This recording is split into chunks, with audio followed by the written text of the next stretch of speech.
Let's do it. Let's do it. Let's do it. Let's get into some things that aren't too comfortable, I guess, for white people to talk about. Because white people are really curious about black things. And a lot of black people think that, oh no, white people, all they want to do is touch your hair and see the texture. Is this your hair? Ooh, you can't touch it. Ooh, it feels so soft. But there's more to it than just touching our African hair. What's up? I'm Money Green, chilling with Shayz on the mic. And we are Lyrics and Lies, and we're going to get into some of this racial stuff.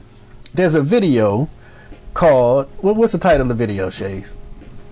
It's called An Uncomfortable Conversation with a Black Man. And it's with Emmanuel Acho. Emmanuel Ho.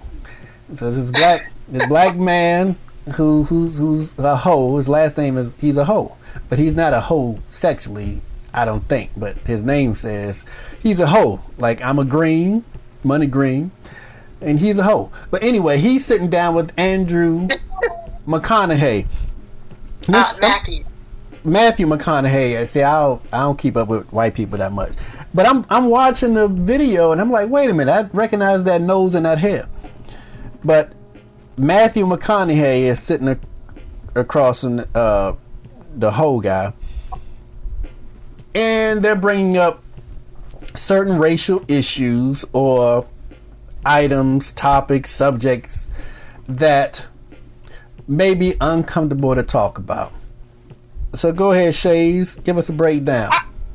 I thought this was a good show. I actually saw him on the morning show. They interviewed him and asked him why did he come up with this show, and he broke it down that during this time and what's going on with America, that this racial equality is still going on, and he felt that in order to kind of break the barriers and get an understanding of who we are, that it's time for us to have an uncomfortable conversation about what it is about our blackness and who we are and what we represent and our feelings. He actually has a lot of episodes. He has, I think, 5 episodes. So we looked at the second episode. So he's actually sitting down with white people who actually have written in, and there's a lot of them that are celebrities, but they actually wrote into him because they wanted to be on the show because they had questions. And I think he handled it very well. I like the way he articulates and how he talks. He's spot on. I like how he goes about explaining their questions and giving them a good answer. And you know, like Oprah, they have aha moments. Aha! Oh my gosh, that's what that really means. Because I had a feeling that Matthew McConaughey was raised around black people because of the way he acts, but that's what he grew up. He grew up in a high school that was predominantly black.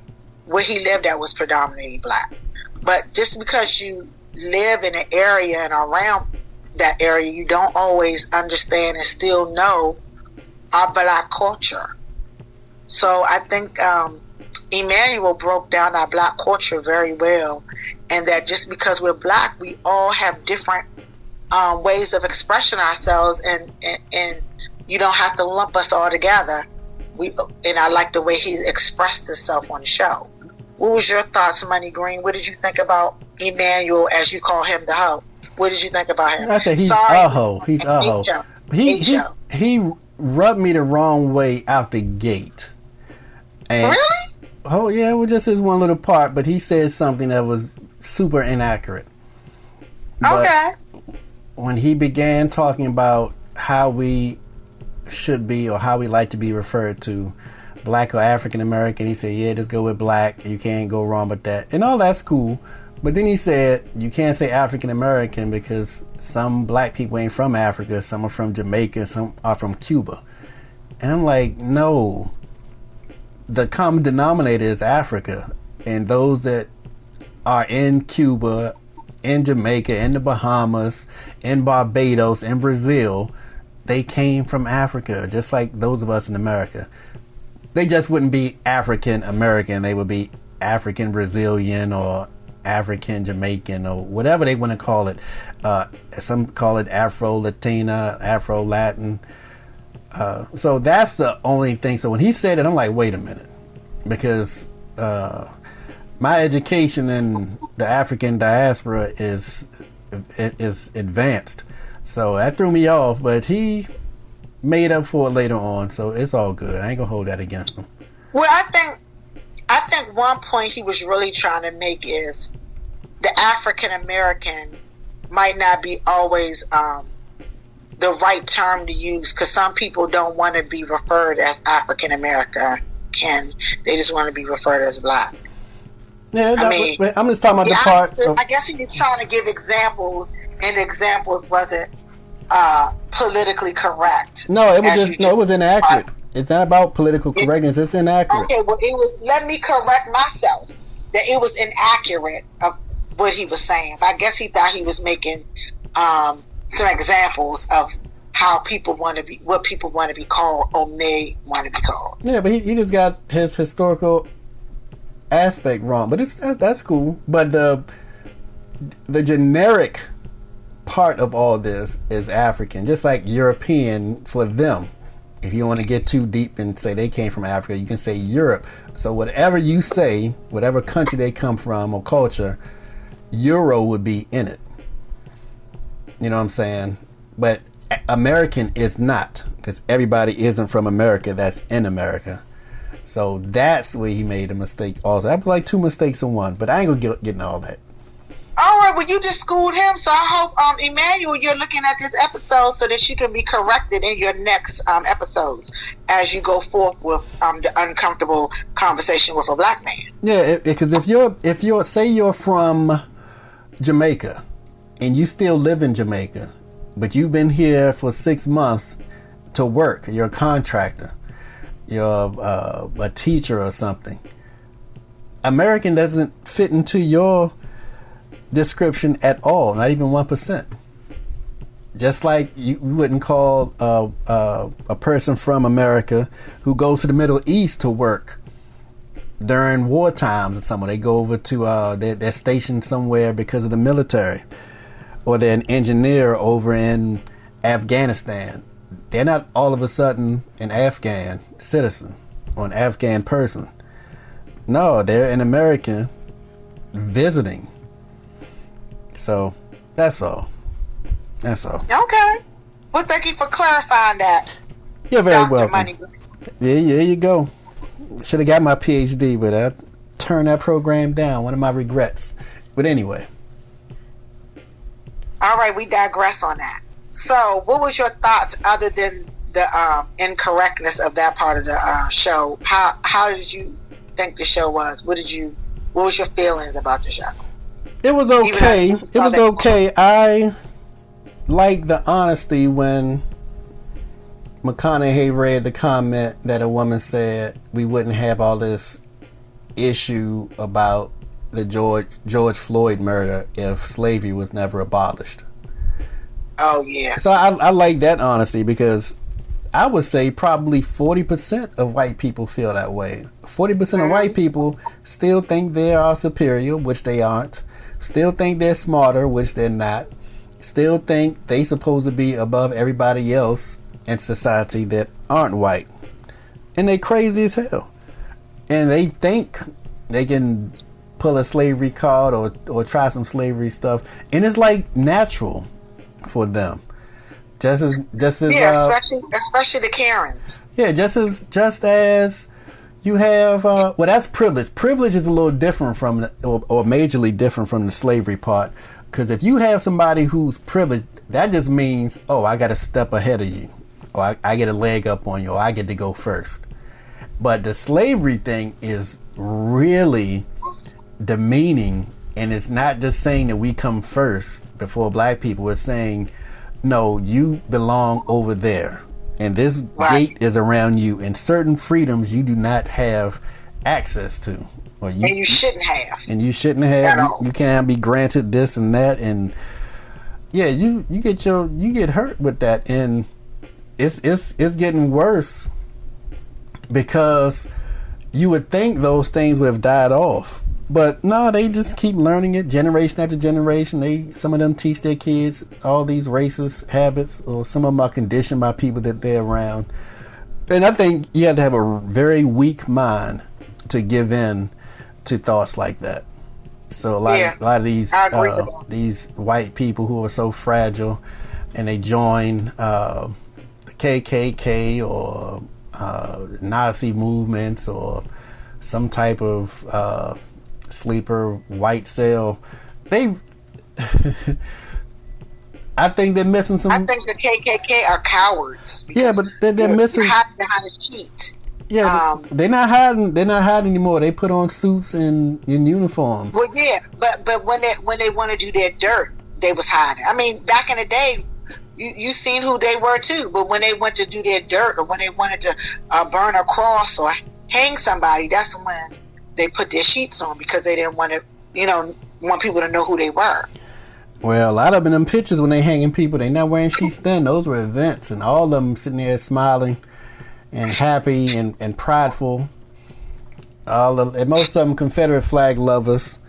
But ain't nobody going for that. So hopefully people can stand up to them, white people to stand up to the ignorance within their own culture and their own families, and put an end to all this little silliness. And yeah, I hope these things that we're doing and things that's happening around is making people aware of that. What is your reasoning? What is your reasoning other than we look different from you and we're a different color? We all bleed red. And that ignorance. Go back to that ignorance. It's so pure ignorance. But then you have nothing to like. If someone would ask somebody, like, what is your real reason other than your conditioning of it? You don't have anything other than what you've been conditioned, or what somebody, or you was brought up that way. What else do you have?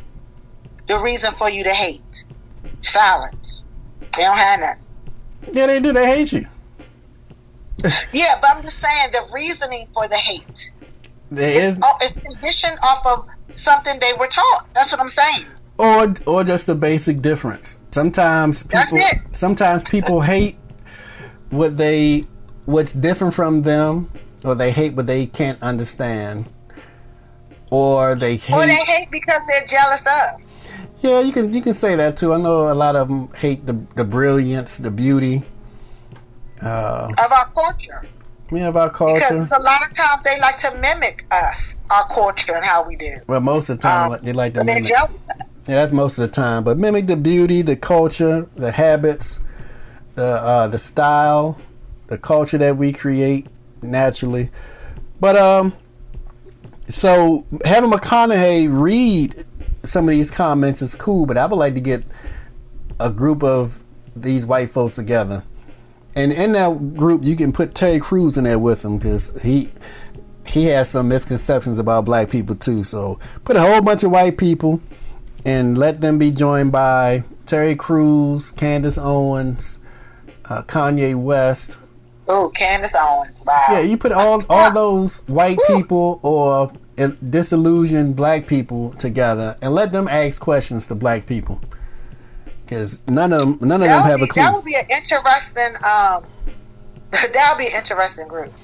Yeah, it would be, but it's a lot of ignorance. It's a lot of ignorance. You have a lot of ignorant white people, and that's where a lot of this hate comes from. That's where most of this hate comes from. I must say 95% of this hate comes from ignorant white people. And I don't care what their educational level is. If you are short in the education or knowledge of a certain topic, then you're ignorant in that topic. Because I'm ignorant in rocket science and extensive combustion mechanics. And these white people are ignorant to living in society peacefully with other people and coexisting and cohabitating in a community. They're ignorant on how to socialize properly. They're ignorant on how to properly communicate. and how to not be prejudiced and all that kind of stuff. So, and we can go on and on all night. Yeah, we can. This white ignorance. I need to write a book called White Ignorance. Yeah, think about it. Yeah, I might do that. They'd be pissed, but I don't care. It's white ignorance. It'd be the best seller. It'd be a good seller. And this, I think during this time we need books and we need certain things out here. We need it. And at this point of the conversation is when a person like Terry Crews or Kanye West would say, "Not all white people are bad and ignorant. I mean, I have some friends that aren't ignorant and they're white and they're not bad." I ain't saying that at this part of the conversation. I don't feel that way, but I ain't gonna sit here and make a speech about that. We just talking about the ignorant people. I ain't got to sit here and qualify my statements.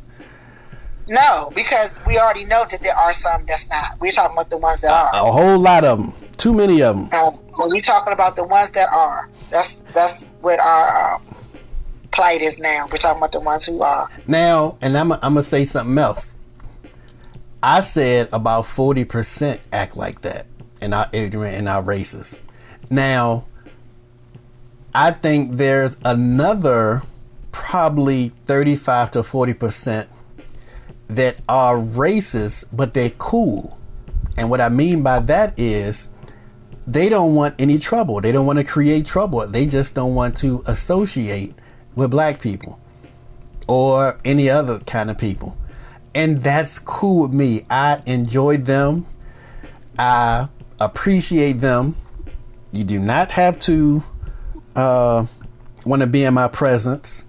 You don't have to want to talk to me. You have some white people that are really they're in their own society, in their own world. They're isolated. They're isolated from regular society.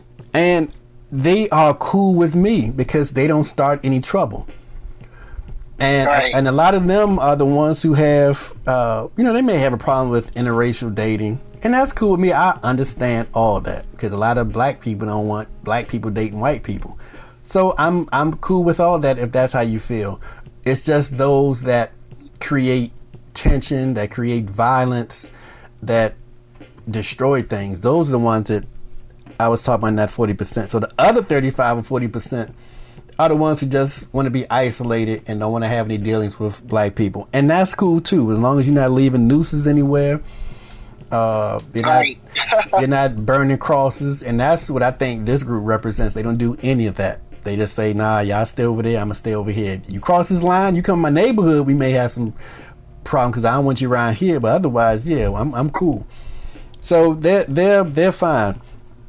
And I mean, coming to their neighborhood and trying to live, they may try to make, they may try to ask you to politely leave, ask you to politely sell your house, or when you're trying to buy the house, when you try to buy the house, when you try to buy the house, they may politely say, oh, there aren't many of you around here, and this isn't probably the best place to raise a family.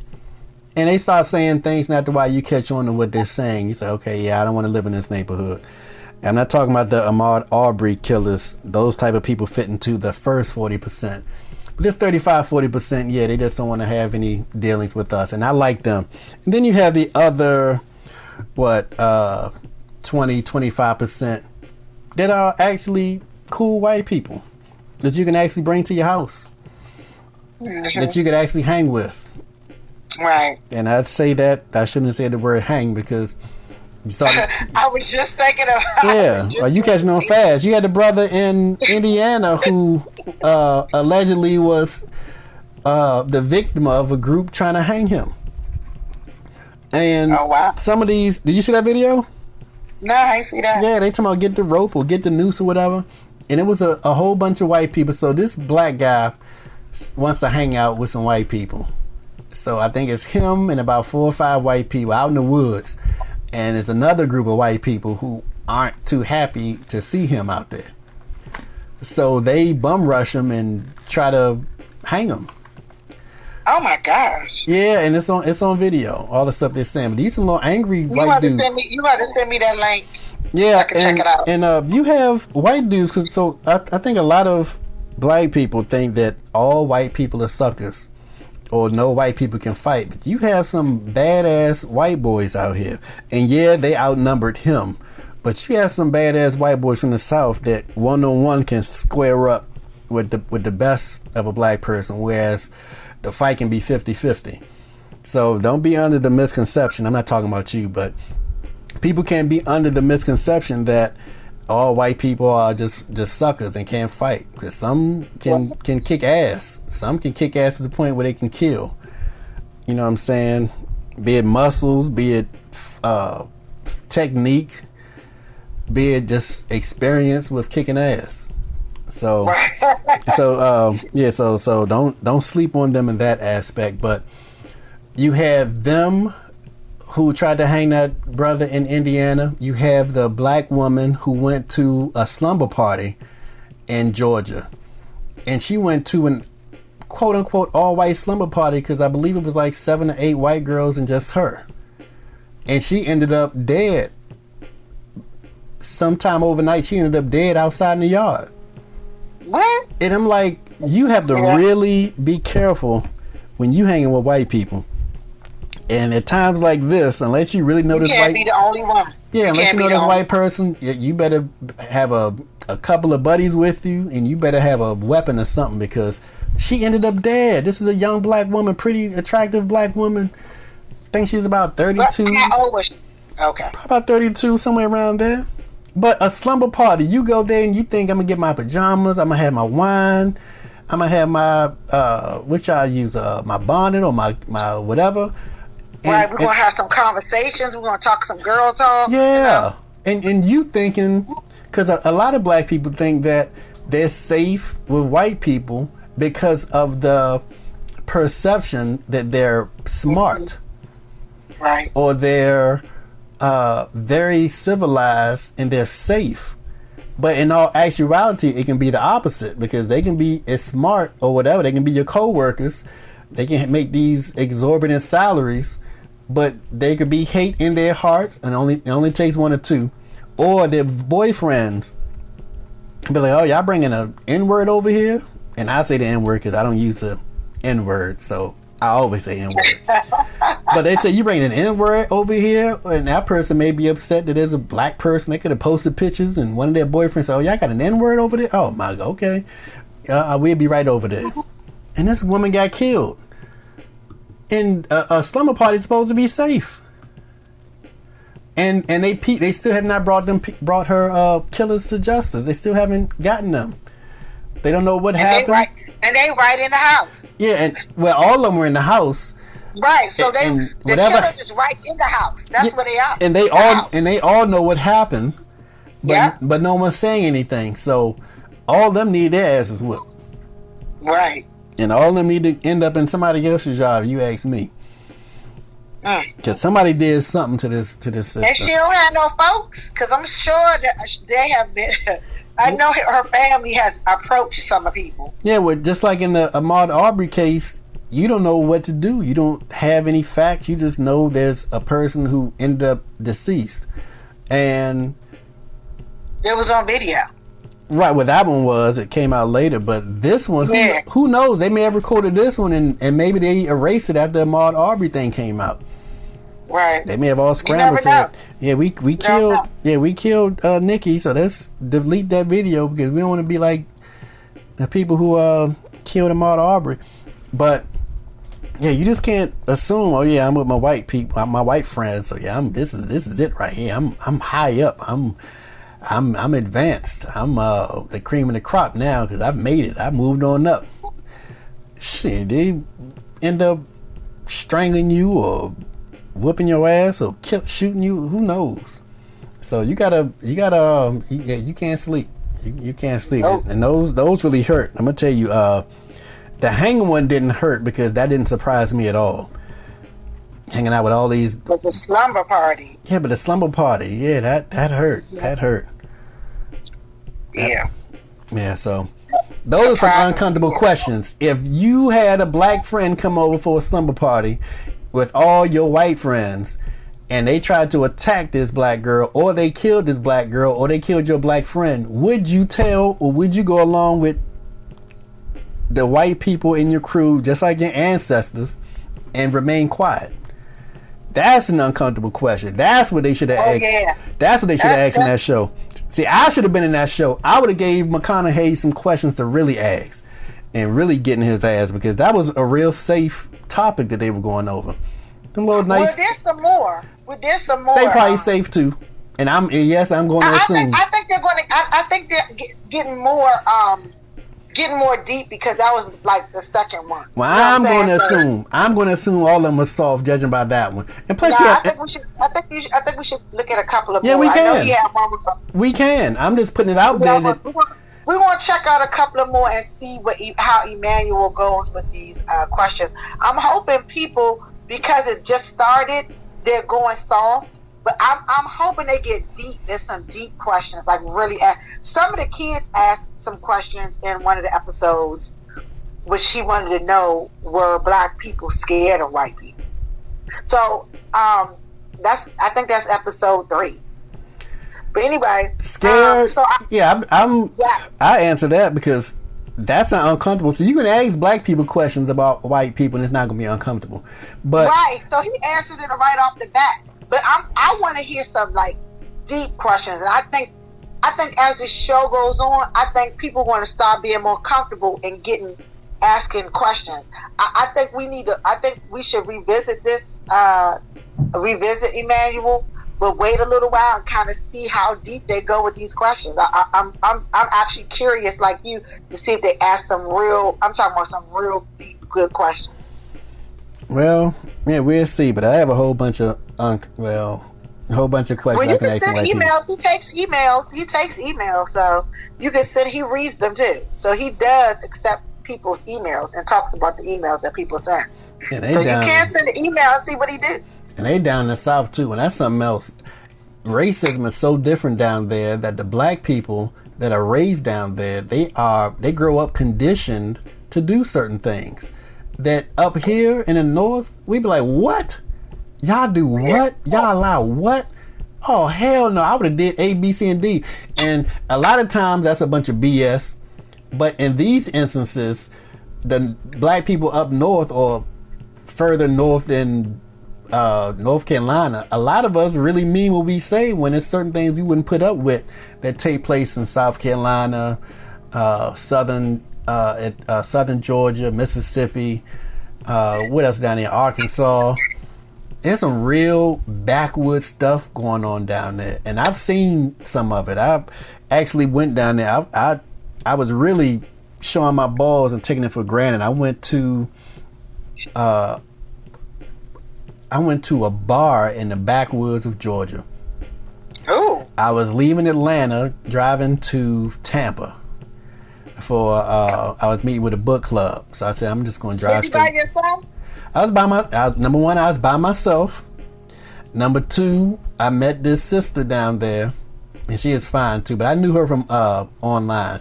But we were going to meet down there just to just hang out for a couple of hours. So we went to this backwoods bar because she didn't live too far from there, and we sat there and played pool right next to this Confederate flag. Oh, wow. And the Confederate flag, it was a large Confederate flag. Like, the biggest Confederate flag I ever saw was probably probably about 15 feet wide and about 10 feet tall. So that is huge. Well, in this place, and I was also in the bar too. I'll tell you about that in a second. But in this particular bar, it was probably about 10 feet wide. No, but it was hanging side. Yeah. So it was hanging the opposite way. So it was probably about 10 feet tall, 5 feet wide. But I sat there and played pool like it wasn't nothing to it because it didn't bother me. But in today's environment and what's going on nowadays, I sure wouldn't have did that. So that's just something I did in my 20s, because nowadays I'd be like, oh, hell no, I ain't hanging out here. I probably got a couple of drinks too, but I wouldn't trust that. Now I'm like, they probably put some in that drink, or they probably called the crew out here. Because there's actually another story about a brother who was in one of those bars. He ended up in a fight, and I think he ended up and pulling out a gun. I'm not sure if he was a policeman or it's because Georgia is an open carry state, but they got into a fight, and I think he ended up killing the guy who was trying to kill him. I think they were, I forgot. It's had about 5 or 6 years ago, but he ended up getting in trouble. But he survived. He survived the attack that they were doing, and I believe it was in southern Georgia too. So yeah, you got to be careful. I sure wouldn't do it again though. But the other flag I was telling you, like the flag that was like 15 feet wide and 10 feet tall, that was in a bar. So I used to get my car, and this is a few years ago, I would get my car taken care of by this mechanic. And it was a regular mechanic shop with a bar connected to a bar. So one day, I went to the mechanic shop. I'm right there at the office, at the desk, and no one's there. But he's always there. So I go around the side and walk into the bar area because there's people in there. I can hear noise and stuff. I'm like, look, I've been waiting in here for 5 minutes. Let me step over here. I stepped in there and saw this huge flag on the wall. And all them white people stopped and looked at me. This is in Maryland, up by Aberdeen. All them people stopped and looked at me. And that didn't bother me either because I wasn't scared at all. But that's not somewhere I would like to hang. So I looked around. I didn't see him, and I stepped out.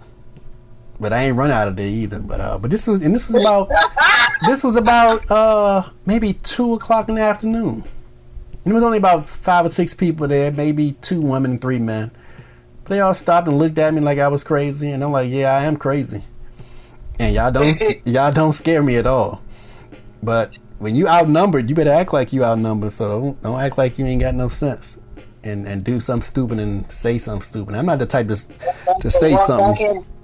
Yeah, I'm not the type to say something in those instances. I can just chill. Wow. Move in silence. But after that, I looked at my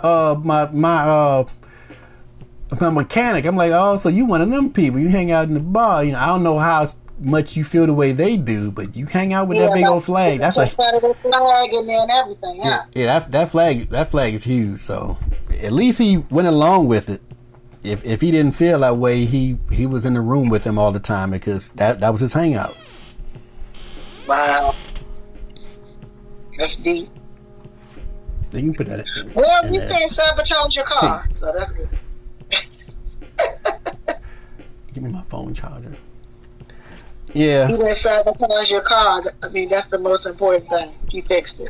Yeah, he was good with it. He didn't charge no crazy price, and he was always real nice. Country boy, he was always real nice though. So if I was going by his attitude and his personality, I wouldn't think he would hang out in a place like that, but it wouldn't be a big surprise because I know a lot of them do. You just see one aspect or one angle of them, and you never know what that other side had. Just like the sister at the pajama party. But at least in the story of the guy in Indiana that they were trying to lynch, at least the white people that were with him were pleading with the lynch mob. At least she was pleading with them like, nah, let him go. He's a whatever. Don't do this. All this kind of stuff. Wow. So just to know that they was going to do that right there, something. Yeah, I don't think they knew they were going to run into a bunch like that. And if they did, they didn't think they were going to act like that and broad. I don't know. That's something to ask a white person. That's an uncomfortable question to ask a white person. Because I asked them that. That means they have to do a reverse show, because it's an uncomfortable questions to ask a black man. So they will have to reverse that if we want to ask white people something. But I'm sure he'll be able to. He's able to do that too, because he asked McConaughey some questions, and the other people that he had on his show, he asked those questions. So it's a YouTube show called Uncomfortable Conversation with a Black Man with Emmanuel Acho. I think he's a football player. I forgot what team he plays for, but he was a football player. Well, I got a question to ask all of them. The hell is wrong with y'all? That's what I'm asking all of them. Are y'all crazy? And what the hell is wrong with y'all?